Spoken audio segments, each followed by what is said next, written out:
Just wait and see. Yeah. Put a little love in your heart. Put a little love in your heart. Put a little love in your heart. Put a little love in your heart. Yeah, yeah. Another day goes by and still the children cry. Put a little love in your heart. If you want the world to know that we won't let hatred grow, put a little love in your heart. And this world will be a better place. Yes, the world will be a better place. Oh, the world will be a better place for you and me. And me, Just wait just wait. and see. And see. Take a good look around, and when you're looking down, put a little love in your heart. And when you decide kindness will be your guide, put a little love in your heart. And this world will be a better place. Yes, this world will be a better place. Yes, this world will be a better place. Yes, this world will be a better place for you and me. And me, Just wait just wait. and see. Put a little love in your heart. Put a little love in your heart. Come on, yeah. Put a little love in your heart. Yeah. Put a little love in your heart. Can you help me out? Come on.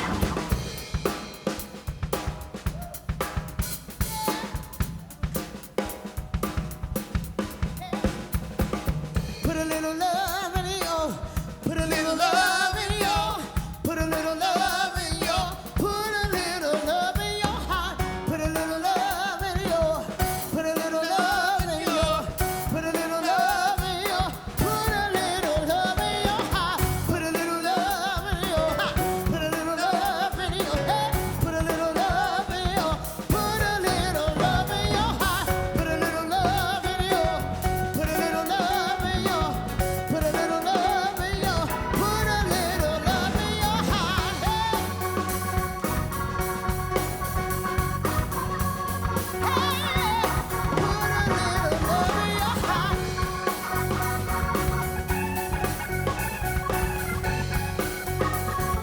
Oh, and this world, the world will be a better place. This world, the world will be a better place. This whole world, the world will be a better place for you and me. And me, Just you wait just wait. and see. Put a little love in your heart. Put a little love in your heart. Come on and put a little love in your heart. Yeah. Put a little love in your heart. Yeah. Put a little love in your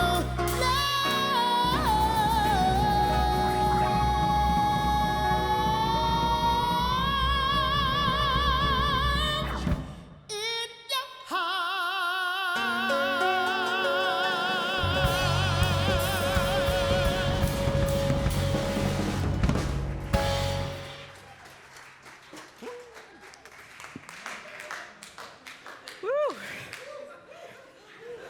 I'm feeling the love. You know, the first song, the Feeling Good song, was my wife and I's wedding song. And we walked down the aisle to Feeling Good, but we were so nervous, we literally ran down the aisle. I mean, they had barely started the song. We were down the aisle. And I had a pianist. We had hired a pianist, and he was amazing.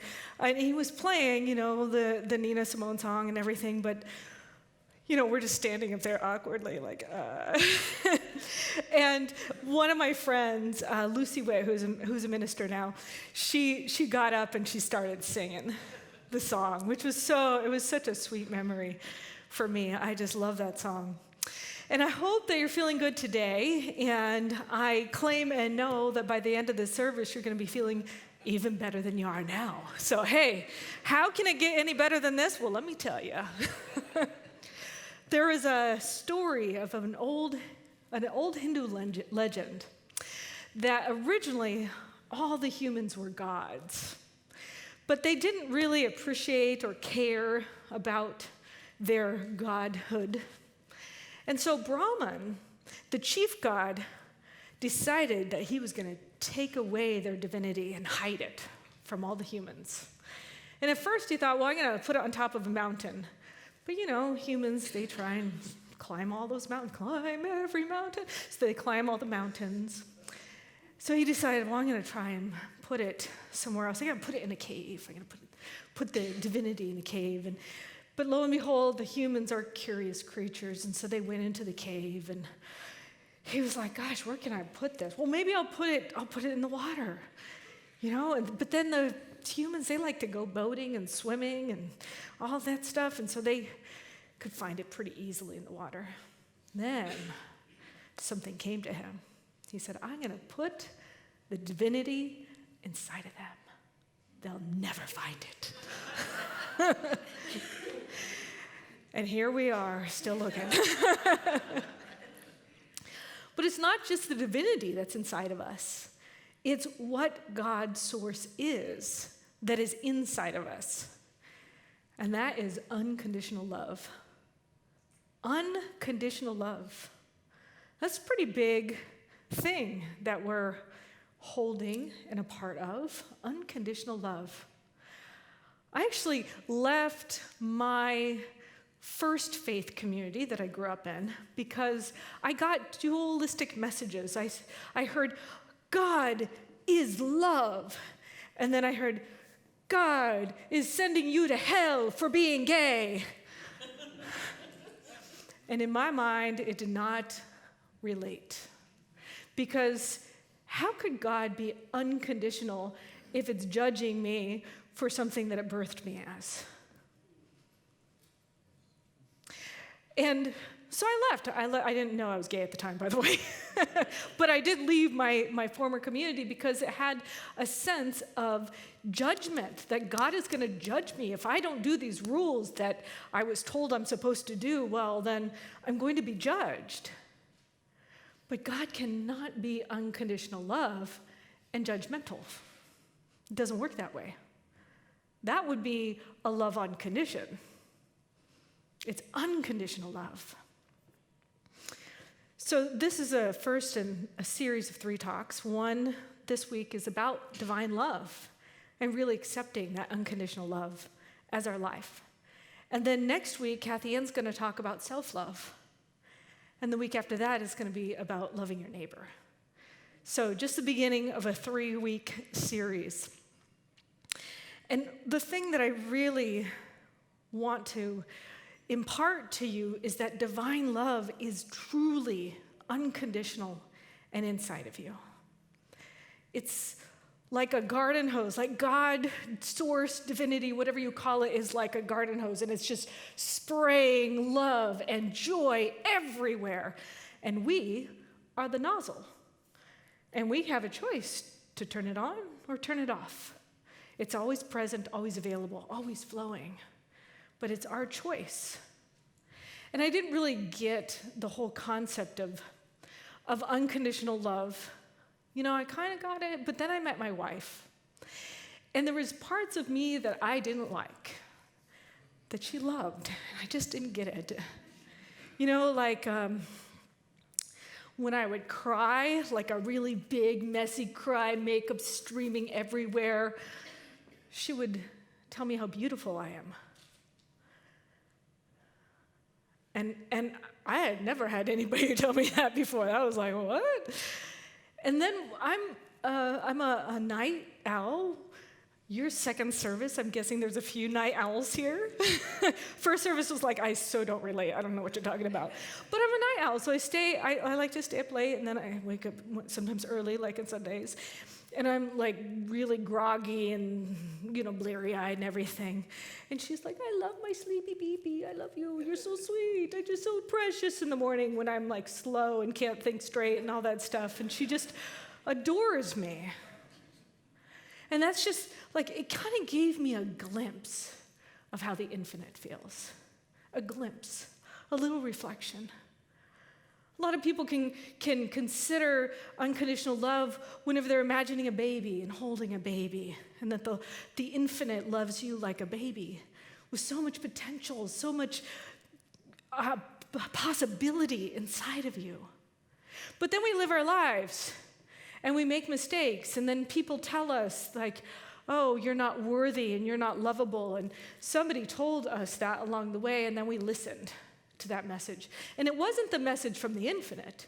It was the message from somebody else who heard that message, who just passed that message along, and you believed them.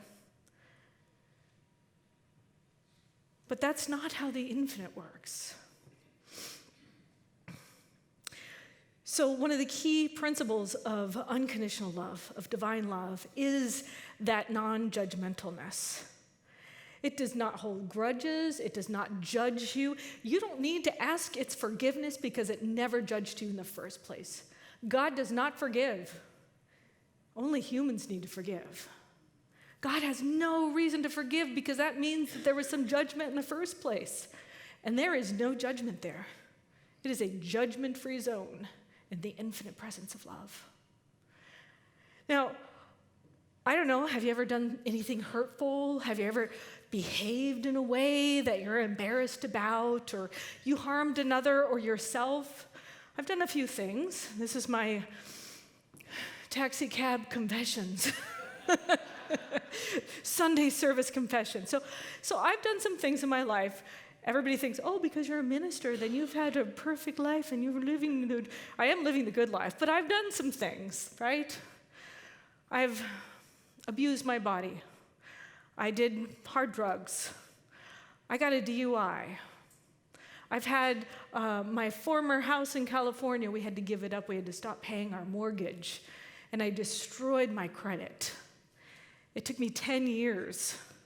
It took me 10 years to get the DUI off my record. It took me 10 years to get the really bad credit off my record until I could finally buy a house. When I moved here a couple of years ago, a year and a half ago, I finally bought a house with good credit, but it took me a long time. I've done things. I've said things to people that has hurt their feelings, whether intentional or not. I have caused harm. And I don't know if you've done any of those things, or you have your own laundry list of things where you might find a little dark spot in your heart about yourself. But I want you to know that the infinite doesn't see any darkness at all, that there is only light, that you're seen and loved and adored unconditionally. Even you, even me, even all the worst people you can think of in the entire history of humankind, even Hitler. The infinite loves unconditionally. And that's a hard pill to take, but if you think, people have done some really harmful things, or I've done some really harmful things, and yet at the same time, I am worthy of love. I am deserving of love. I'm not only worthy and deserving, it adores me. When I wake up all sleepy and grumpy and when I'm crying, it says, you're the most precious one. And it's good to remember that. It's good to remember that because we need to I wanted to say, all that little dark spot, you need to let that shit go. Just let it go. Let it go. Because the only person who's holding on to that is you. Because the infinite God source is not holding on to that at all. Truly, today can be a brand new day. It can be a day of freedom. It can be a day of realizing that you are born holy. and that you are the inheritors of that love, and it is here to flow through you today. There's a story I found called The Son of Oduduwa. Oduduwa. It's from the African tradition of the Yoruba people of Nigeria. And according to Yoruba mythology, Oduduwa was a father of all the Yoruba people, and he was the first king of the nation. And he had a lot of sons. And one of his sons, Ogbi Ogun, was known for his stubbornness and his waywardness and wanting to do everything for himself. Now, one day, Ogbi Ogun, he grew tired living under the rule of his king, of his father, and he decided to strike it out on his own. And he took his portion of his kingdom and all his wealth, and he went off and he squandered it, and he lived luxuriously, and he ate so much he could barely breathe, and he just loved having everything. And he just thought about himself. And then one day, a famine came to the country, and he lost it all, and he had nothing. And he felt really bad that he had nowhere else to go except back home to his father. So he went home to his father, and he dropped down on his knees, and he told his father, "Father, I am so sorry. I lost everything, and I only thought about myself, and here I am. I'm so ashamed to be your son and ask your forgiveness." And the father said, "My son, you are of my blood. You are always welcome here. I love you unconditionally, and I welcome you back into the kingdom." And I love that story because isn't that like all of us? Sometimes we lose ourselves. Sometimes we get a little lost in life. And yet, while this story has a father, it's just the infinite that has no gender.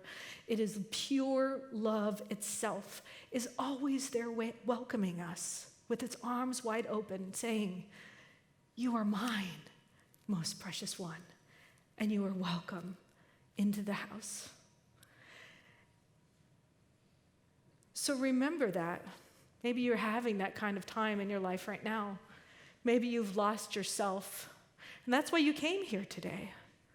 Or maybe you realize that you need to remember that you are the love of this world, that you are the nozzle of that hose, and that you can turn it back on if you've turned it off. But the deal is this is not a one-way street. You gotta keep that hose clear. Sometimes there's a kink in the hose. And the kinks are when we have those places within ourselves of unforgiveness, or the places with thoughts and beliefs that are harmful, and actions that harm others or ourselves. Those are all the kinks in our hose. So we're going to do a little exercise with you. I want you to be available to unclog your hose right here and clear out any blockages. Simple exercise. You can do this anytime, but right now I want you to sit and close your eyes. Take a deep breath. And I want you to visualize yourself surrounded by a warm, bright light. It represents divine love. Imagine the light filling your body and every single cell, all of your organs, your muscles. And if there's any part of you where you feel like there's a little dark spot where you haven't forgiven yourself or you're holding on to that as if it's not a holy place to be, I want you to let it go and imagine that light illuminating even that little dark spot. And I want you to put your hands over your heart and repeat after me. I am filled with divine love. I am surrounded by divine love. I am one with divine love. Again, I am filled with divine love. I am surrounded by divine love. I am one with divine love. One more time. I am filled with divine love. I am surrounded by divine love. I am one with divine love. And I want you to take your hand off from your heart and hold it out. Hold your hands out. And just imagine that love is now, your hose is turned on, it's clean and clear, and you're sending that love to all the people around you. Imagine the person in front of you and behind you, to the right of you and to the left of you. Imagine the person who's next door to you and in the city. And I want you to just spread your love all the way around this planet, especially sending your love to those who are in Turkey and Syria right now, who've just gone through a huge earthquake. And any places on the planet where there's war or disharmony, just imagine the light of that love spreading and touching and infusing each and every one of those people. And now I want you to gather that love back into your heart and repeat this one more time. I am filled with divine love. I am surrounded by divine love. I am one with divine love. And I spread divine love. And take a deep breath in and breathe it out.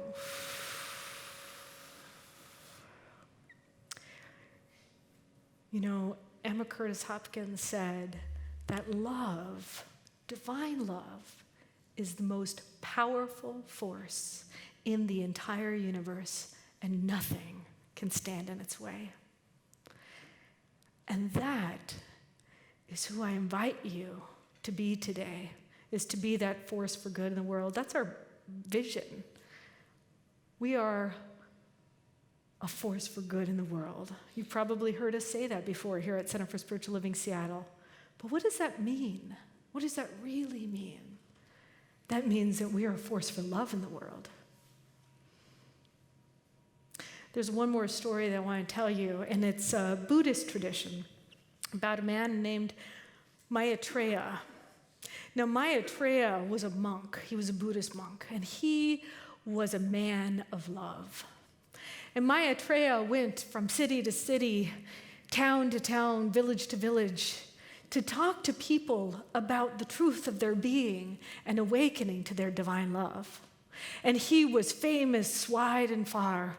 And one day he came to this village, and Maitreya was confronted by a villager who was like, "Oh my God, there's this terrible dragon who's in our village, and he's eating people and blowing his fire around and burning our village. And can you help us, Maitreya?"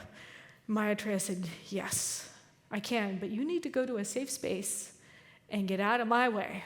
They were like, okay. So the villagers went into their safe space, wherever that was.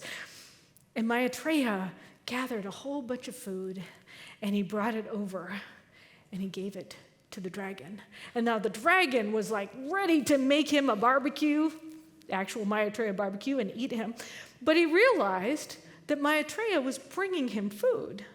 Now that hadn't happened before to this dragon. And he only knew about those evil people that would always fight and terrorize him. And so he was always on the defensive. And he would always, just defend himself, and they would always attack him, and he never had any good reason for being there. But this one Buddhist monk that gave him food said, "I see you. I see you, dear dragon." And he gave him the food, and the dragon ate the food. And the Buddhist monk said, "This is not who you are, dragon. I see the magnificent power in you. What if you shifted that power and you used it to keep the villagers safe instead of turning on them. And the dragon thought about it, and he had never heard of any other way of being with any other village. He just knew that as a dragon, he was supposed to, breathe fire, eat people. He didn't know that there was another possibility. But lo and behold, Maitreya opened him to his greatest good. And so he said, of course, I will do that. And Maitreya went to the villagers, and they came out, and they were ready to, take over the dragon. And Maitreya says, no, he is here to help you. Let us learn to work together. And from that moment on, Maitreya was the village supporter, and the people always brought him food and fed him, and the food tasted better than the humans, so why not, That's how it goes in the land of dragons. And they all ended up being happy together. But we might see ourselves as a dragon. We might have only been taught a certain way of being in the world. We may not even know that there's another way. That's why Jesus, when he was hanging on the cross, people were crucifying him. They were like, Father, forgive them. They know not what they do. He was saying they're doing actions that they don't even know are harming themselves. And we do that sometimes too. So I invite you to consider what you're willing to leave and give up today. What way of being that you're not even forgiving yourself for that you'd like to let go of. Because the Buddha taught, hatred does not cease hatred. Only love does that. And remember that divine love is non-judgmental, which means it never judged you in the first place, and it's not judging you now. So perhaps you might be willing to accept the unconditional love of the divine into your life today. It's always been there waiting for you to just say yes and open yourself to it. And recognize that divine love is not a one-way street, it's a two-way street. And we gotta clear out the kinks. We gotta let go of those thought patterns and those behaviors and those ways of being that kink up the flow of love in our lives. And it gives us an opportunity to really open our nozzle and let the love flow and spread to the people around us. So I wonder what limiting beliefs you have that you're willing to let go of. And let today be the day where you leave them behind. And recognize that love is the most powerful force in the universe, and nothing can stand in its way. And so consider today, how can you be a force for love in the world today? And how can you spread that nozzle of joy and goodness all around you? And take that with you as you go today. And consider that maybe you might just be feeling good by the end of the day because of who you are. And so let us pray. Let us open our nozzles. Let us say yes. Say yes. All right. And let us warm up to that infinite spirit of God, source, lover, divine, that flows through each and every one of us, that we are here to be that open, available vessel, channel of that divine love. That truly today is a day of releasing, of surrendering, of letting go of all those ways of being, of letting the dragon in us surrender and become the protector of love instead of the hater. And I recognize and know that today that there is something stirring within each and every one of us that is a compulsion for good out into the world. That truly we have awakened to see and to be and to hear a new way. That our divinity shines through.